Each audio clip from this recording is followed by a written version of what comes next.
everybody. Welcome to Dubs Talk Live, presented by Fit Aid, a Christmas blowout here at Chase Center where the Warriors are now 13-2.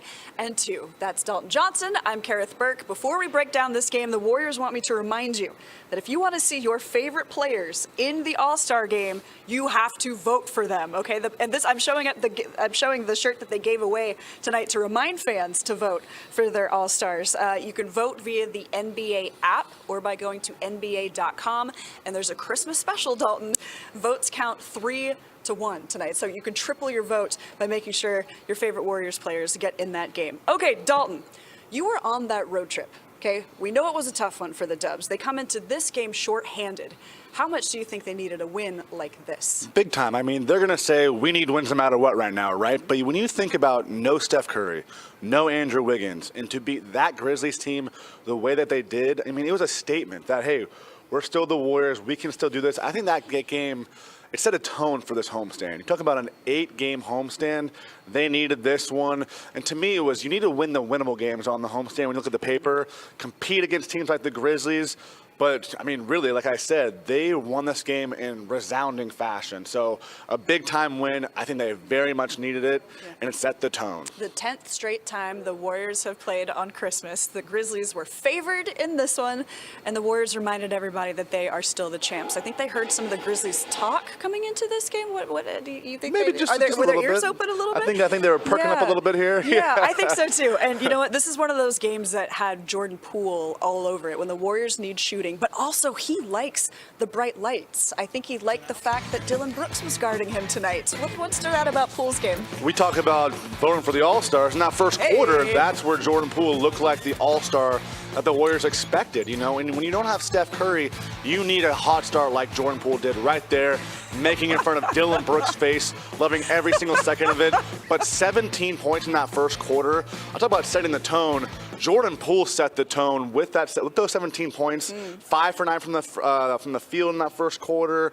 Made 4 free throws in the first quarter. But man, he was having fun with Dillon Brooks in that first quarter, and it just kind of continued as the game went on. Yeah, I think I need to button up and be professional. But I happened to notice that all 3 of Poole's threes came on Dillon Brooks' head. He was contesting them, and then they were chatting going up and down the floor. Now, ordinarily, when Jordan Poole scores a team-high 32, we would talk to him post-game. But he happened to get ejected. So let's go to Klay Thompson, who also got a technical in this game for taunting Dillon Brooks at the end. We roll the tape over this one. I think we're going to be watching this video over and over and over again. I think Klay thought he was fouled there. Brooks contested and falls. And then, yeah, Klay Thompson is going to stare at him, tongue out on his way up the floor. Yes, that is indeed a technical. What did you think of that one? I loved it. Are you kidding me? This is what it's all about. Like, this is what makes basketball great. Yeah, right. What makes sports great. You know, the Grizzlies are the team that went out, talked about, kind of premature talk about a dynasty last year. Sure. And they said that they wanted the Christmas game. Dillon Brooks said, I want Klay Thompson on Christmas Day. Well, Klay Thompson reminded Dillon Brooks, you sure about that? Yeah, you sure? I'm still Klay Thompson. I'm still the Splash Brother. Yeah. I mean, I loved every second of it. And he was like, go ahead, give me the technical foul. I'll earn that one. I'll pay any kind of fine you can give me. So I loved it. Yeah. Watching that video of Klay kind of crab walking just to make sure Brooks saw him. Klay Thompson was at the podium. He talked about that taunting call, the technical, and more. Take a listen. Klay, you're typically a very even-keeled, level-headed player. In that moment when you were standing over Dillon Brooks, I mean, just what was the emotion that you were feeling going through your head, and what kind of prompted that reaction? Just some good old-fashioned trash talk. I didn't think it warranted a technical, but I forgot about the taunting rule. And it's always fun to talk trash. We've been doing that since we were in middle school, so that's when you either play at your best or you get frazzled. For me, it's usually the former. This Grizzlies team, I mean, speaking of trash talk, is a team that talks a lot. Does that give you guys extra motivation, especially considering the playoff series last year? To be honest, no. We know what we know what we want to do, and we've done it many times over, so there's really nothing that can be said that will ruffle our feathers. You know, back in the mid-2010s, I used to take a lot of that stuff to heart, but now being 12 years in this league, I'm just worried about what we can do to be the best we can be. Did you at least see the Jaw comment this week about him not being worried about anybody in the West? I did not. I do not watch much. I don't watch a lot of interviews, but that doesn't. I mean, come on. Like, I don't care. Hey, Klay, why is it that the Warriors play so great at home and on the road they play with a different intensity? What is there a reason for that, or just circumstance? I don't think there's a great reason for it, but I know that we will win a lot of road games this year. Obviously, 3-16 or whatever we are on the road is not good at all, but luckily 34 games in, and there's a lot more left to right that, so we're not going to panic too much. We haven't even been really whole yet, so we have a lot we could still do to improve. Klay, how much do you think this win was you guys maybe kind of rebounding off the last loss on the road, which was so, a blowout loss, and maybe taking some of that anger and frustration and taking it out on these guys? It was a great win. I give a ton of credit to Jordan Poole. He really played so incredibly that first half. I mean, he's doing his best Steph impression, and it's just wonderful to see. I also give so much credit to our bench. Ty Jerome, what a night he had. I mean, just such a poised player, reflected in his plus 23. Dante, I mean, Wise played incredible defense. He's a plus 8. So it was a complete group effort tonight. Dante had an incredibly efficient night from the floor, 5 for 9 from 3. And I'm just proud. Anthony, I mean, it was Mo. Like, it was a complete group effort tonight, and I'm so proud of these young guys for staying ready and not being deflated after a tough road trip. That was a real group effort, and it was strength in numbers. That was what it really was about.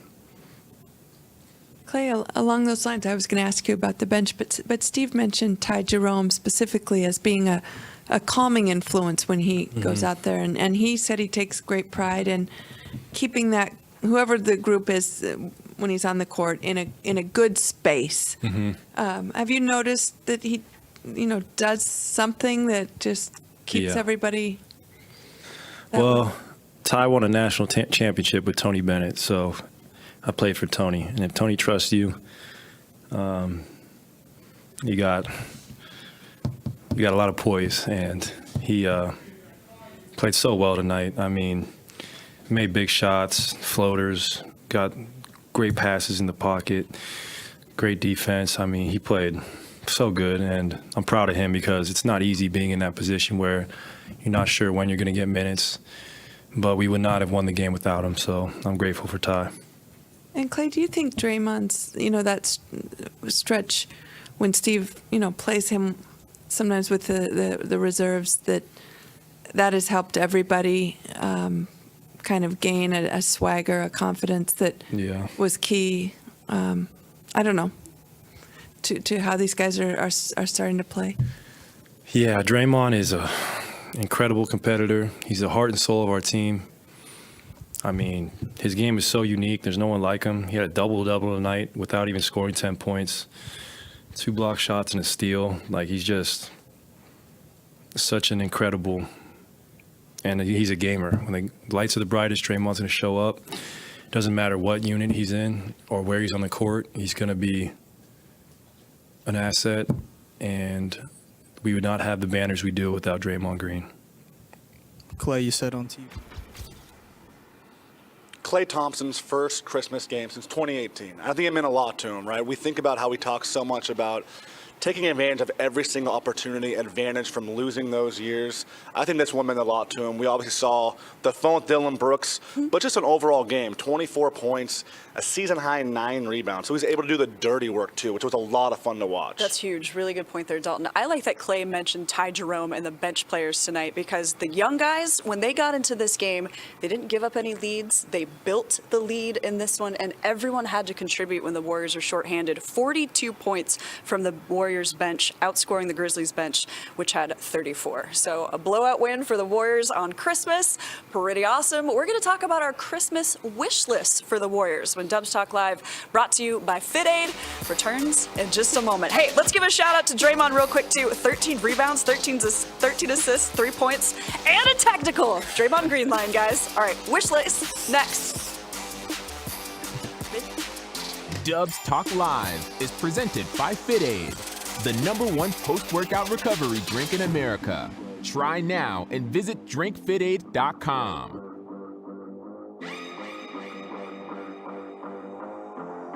Everybody, thank you for tuning in on YouTube. Wow, I really jammed in those Draymond stats. There was something in here. I think some of the folks saw what Dillon Brooks said post-game. If you hadn't watched it live on Warriors Post-Game Live, if you're watching from around the world, let me see if I can scroll and find this. Dillon Brooks. Okay, this comes from one of the Memphis newspaper writers. This is Dillon Brooks talking about Klay Thompson's celebration over him, the taunts that Klay picked up the technical for. Dillon Brooks said, quote, "The refs let it happen. They were doing it all game, and then they want to catch the bad guy. That's whack to me. Effed up calls, putting the wrong guys on the free throw line. It was a circus." Interesting comments from Dillon Brooks. Now listen, nobody likes to get stunted on. But I thought Dillon Brooks enjoyed playing the role of the villain, the agitator, until Klay Thompson is letting him know what happened in the game. Exactly. You know, I mean, you think about somebody like Draymond Green, I think he loves that too, right? Where like, hey, I can be like the villain, I can be that guy. Yeah. But he's not going to try to change just because you lose or someone does it to you. Like that's part of that role. Like you got to know who you are and fully take the kind of responsibility a little bit too, you know? So don't only do it half the time. Fuel meet fire. Thank you, Dillon Brooks, for January 25th when the Warriors host the Grizzlies again here at Chase Center. What's that date? People need to circle that January 25th. Do Back? not forget it. Back at Chase Center. Yes. Okay. Scene of the crime. That's right. We get to see it again. Awesome. Classic Christmas talk. Thank you, everybody who's watching. Thank you for saying hello to us. Thank you for joining some of the chatter here. D saying, I love the taunting as well. I think the spirit here is if the Grizzlies are going to talk, the Warriors are going to talk right back. Of course. Sure. Okay.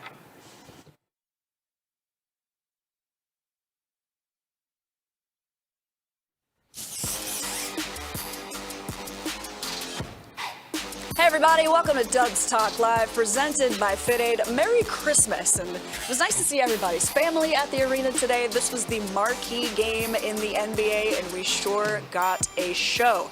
Now, we put together some Christmas wish lists, and Dalton, I was wondering if you could share what are the things that you want for the Warriors for Christmas? My first thing is, I think the most obvious, healthy Steph Curry. You know, a huge win tonight for the Warriors to win without Steph Curry.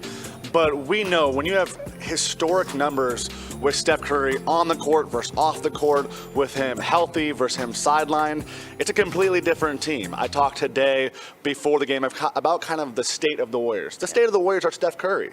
It's what it always has been. No matter if you have a Kevin Durant, a Klay Thompson, superstars, it's still going to rotate around Steph, so they have to get him healthy, and that's why winning these games and taking advantage of this homestand is going to be huge. Steph was at this game. He was engaged. There was a call, Natalie Sago, I think, called a technical on somebody or foul on something, and Steph Curry is in the background like this. So he was animated, he was having fun, and of course everything feels better when he's on the court. Okay, what else do you want for the Warriors?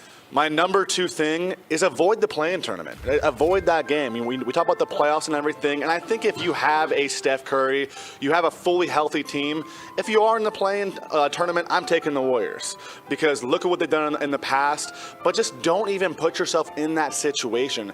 I think about some of the playoffs last season, the way that they were able to adjust as the series went on, whether it was the Grizzlies, whether it was the Celtics, and that's why you don't even want to put yourself in the situation of a one and done or a two-game situation. Let you have that full series where you can continue to understand the team better and better, make your needed adjustments, and then go, okay, now it's game 4, game 5. Our veteran leadership's going to come through, and even if we're down, we can pull through and do a comeback. The Grizzlies were the team that beat the Warriors in the play-in. Yes, you know, Draymond Green talked about that at practice as well. He said, what if you guys, or somebody asked, what if the play-in is your future here? And he thought about it for a second, and he got that Draymond Green Cheshire Cat smile, and he's like, well, I would feel really bad for the 1 seed. Right. Or the 2 seed. Exactly. So the Warriors don't want that situation, but I think they feel like, well, we can compete against anybody if we make it to the playoffs. They sure do. And the standings are so congested right now that that's why I think they're not so worried right now. That it's, hey, we'll ride this wave, we'll get Steph back, we're going to be okay. Okay. How many gifts are you giving the Warriors? I got one more for Okay. you. My number 3 one is a bit of a wild card, but I want to see Jonathan Kuminga in the slam dunk contest. Ooh, that's That a is good my number one. 3 because, again, we talk about he's the 1% of the 1% when it comes to athletes in the NBA. Not just on the Warriors, the entire NBA.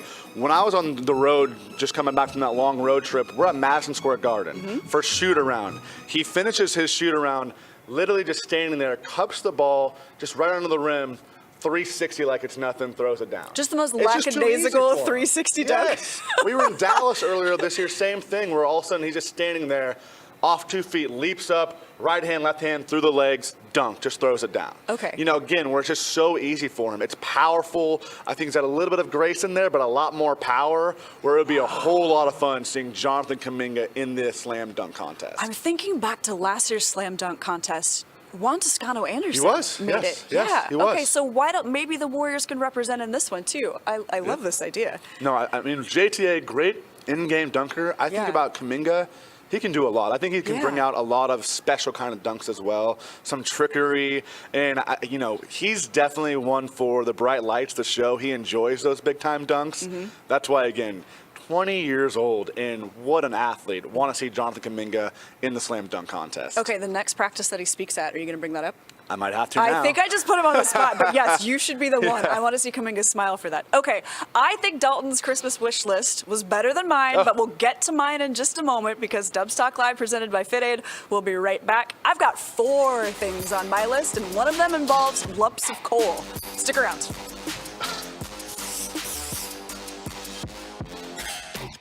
Dubs Talk Live is presented by FitAid, the #1 post-workout recovery drink in America. Try now and visit drinkfitaid.com.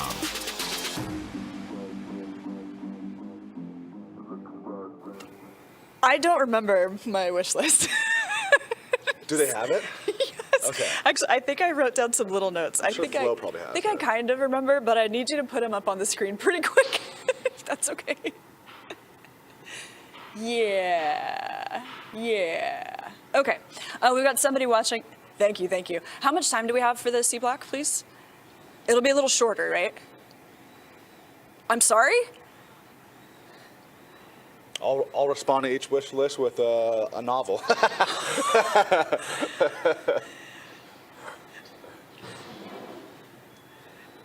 there it is, right there. think we might. Okay, thank you. Okay. Ooh, more rim protection. Okay. I had no idea our last block would be that long, so thank you for letting me know. Okay. We've got somebody watching from Australia. Thank you for tuning in. If you happen to see this, what time is it in Australia right now? Because it's tomorrow. Yeah. Yeah, No, not Merry Christmas for you. That's deeply over. tomorrow. Hope you had a nice holiday. It's long gone. What do we have in here? Yeah, D says it would be great if JK was in the slam dunk contest if he doesn't get a technical for his enthusiasm. 6 technicals for the Warriors in this game, Yeah. but I don't think in the skills contest there's any referees, so I think they'll be okay. Philippines, what's up? Hello from Norway. All right. Oh, that's awesome. Yeah. It's always so cool hearing where everyone's watching from. We got a fella who says, watching from my bed. Shanghai in Enjoy. the house. It is 4 p.m. Comfy good. in Australia tomorrow. 4 So oh my 4 God. p.m. Yeah. We've already had breakfast, lunch. I know. Man, that was nice. Okay.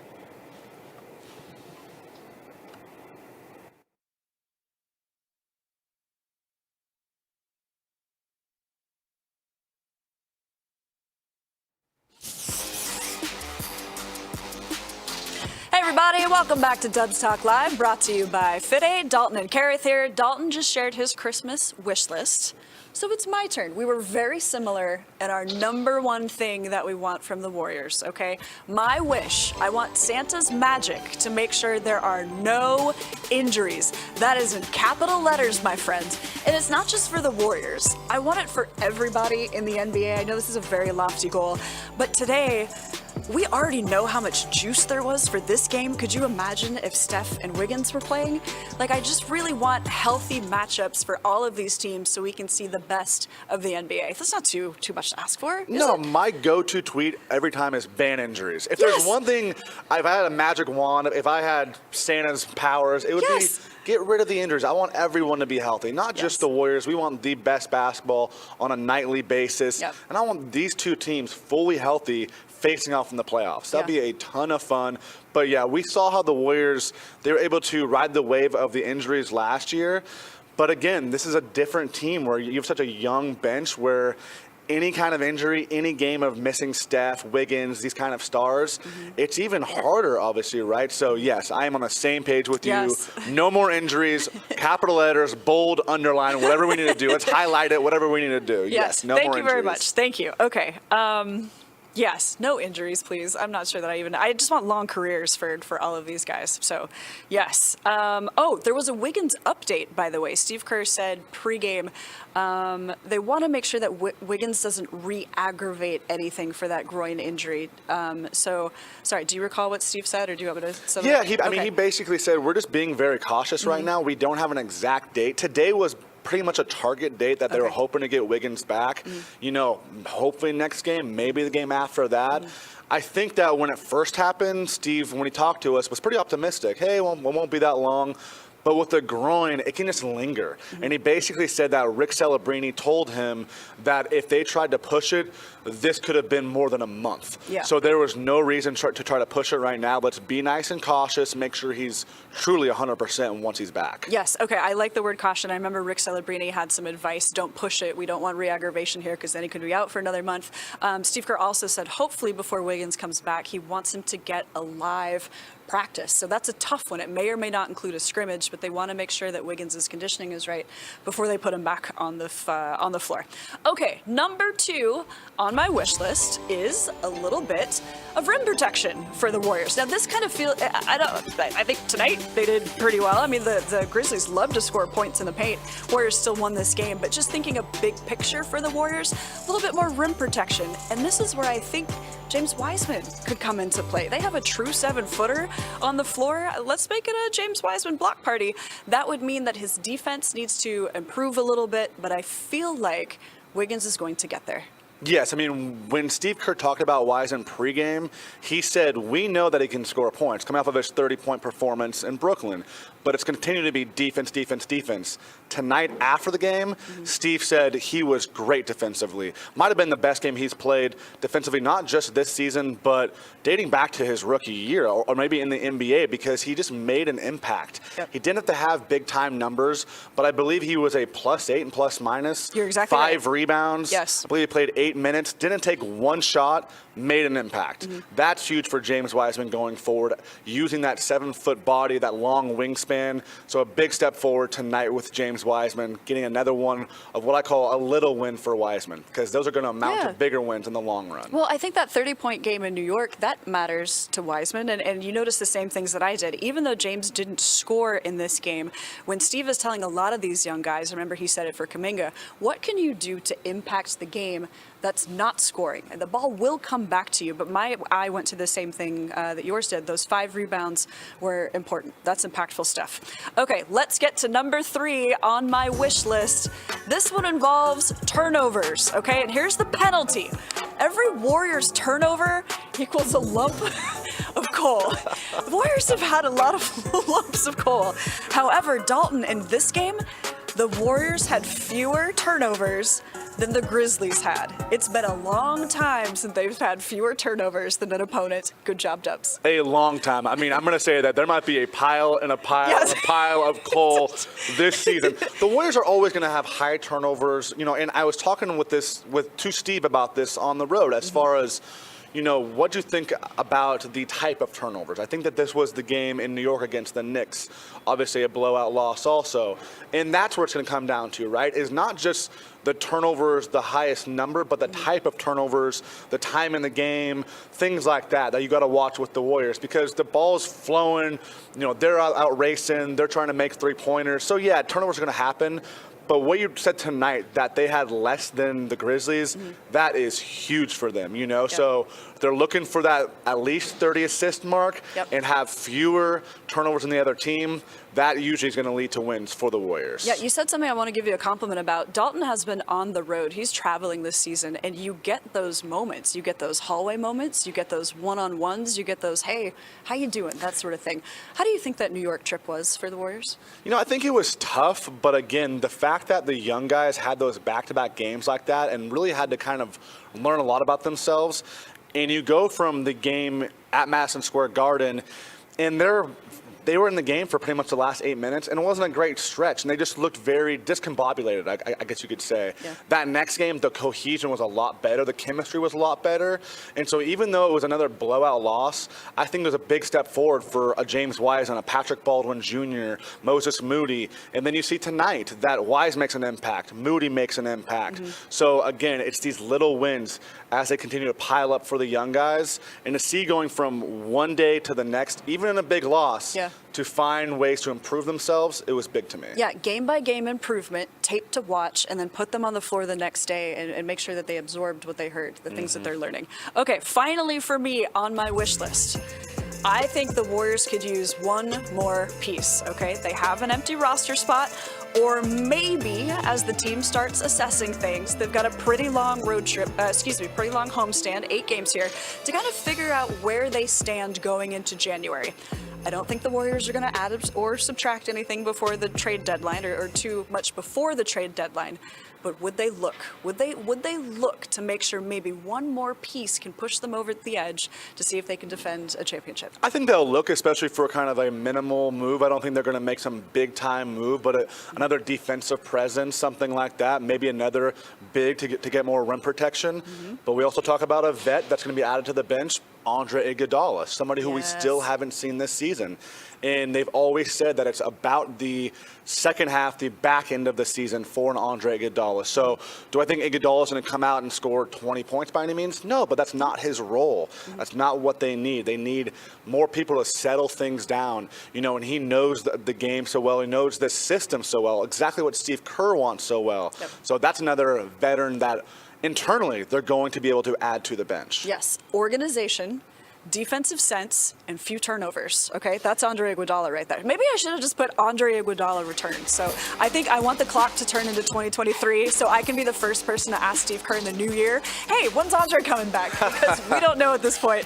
All right, Dalton, thank you so much. Merry Christmas. Merry Christmas, everybody. Thank you for watching. Whew, this was a big one for the Warriors starting out the homestand.